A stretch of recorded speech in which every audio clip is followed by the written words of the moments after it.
મિત્રો આપણે છે ને વાવણીયામાં એક નવો જુગાડ કર્યો છે.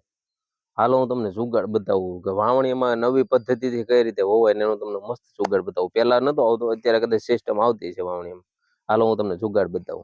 આપણે પેલા કેવું થાય, આ જો પાછળની સાઈડ માંથી રોપ છાંટતા હોય ને તો આ દાંતા છે એના લીટા પડતા, એને લીધે થઈને છાટણીયું રોપ કરતા હોય ને અથવા તો જીરું કે રોપ કે કોઈ પણ વસ્તુ છાંટતા હોય ને તો એમાં દાંતા પડતા. એનું કારણ એ હતું કે વાહે ડમ્પર આ રોડ નતો, ડાયરેક્ટ આ છાટણી એની પાછળ ટ્રાપ હતી.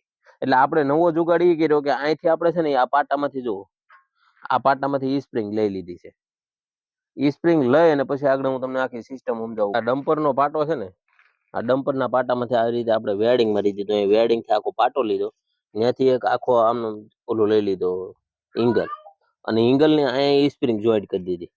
એટલે ઈ સ્પ્રિંગ દ્વારા જોઈન્ટ આખી એંગલ રે, એટલે બહુ બેહે નહીં વધારે, અને ખાલી આના લીટા જે સાહના લીટા પડે ને એ લીટા છે એ બુરાતા છે. એટલે આ જે કર્યું ને એ છાટણી એની આગળની સાઈડમાં છે. આપણે પાછળ છાટણીયું, આગળ આપણું ડમ્પર આવેલું. અત્યારે આપણે વાવવાનું શરૂ હતું એટલે આપણે ઊંચું કરી લીધું છે એને. અને આ બે સાઈડમાં વાળા બાંધેલા છે. વાળા આપણે છોડી નાખો એટલે નીચે બેસી જાય, બરોબર. પછી છાટણીયું અને એની પાછળ આપણે રાપ છે એ રાપ હાલે.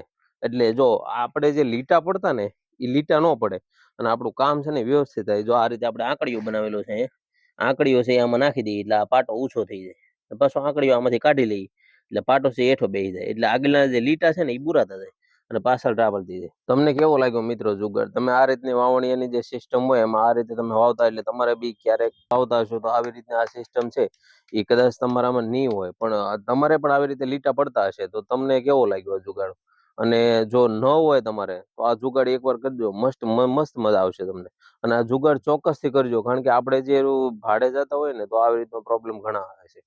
તમને કેવો લાગ્યો જુગાડ? કોમેન્ટ કરજો.